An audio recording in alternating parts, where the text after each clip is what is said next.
In this video, we will look at imperative sentences.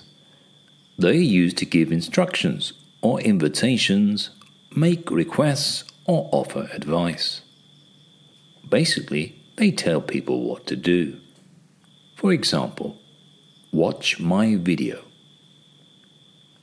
Listen to me. Imperative sentences usually end with a full stop. Smile, but can occasionally end with an exclamation mark to show emotion. Sit down.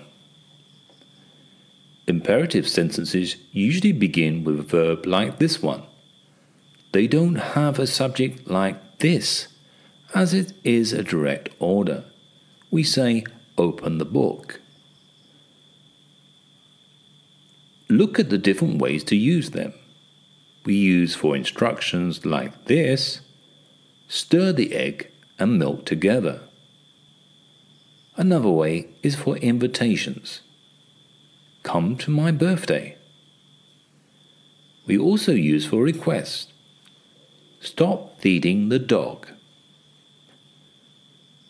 We use for suggestions too. Enjoy your holiday. We use please to be polite for these types of sentences. Please put down your phone.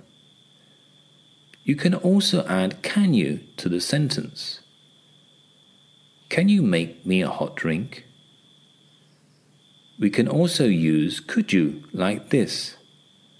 Could you make me a hot drink? You can also add please like this. Can you make me a hot drink, please? Now go to our website ESLeschool.com for more practice on the imperatives. We also have lots of free activities to improve your English for study, work, or travel.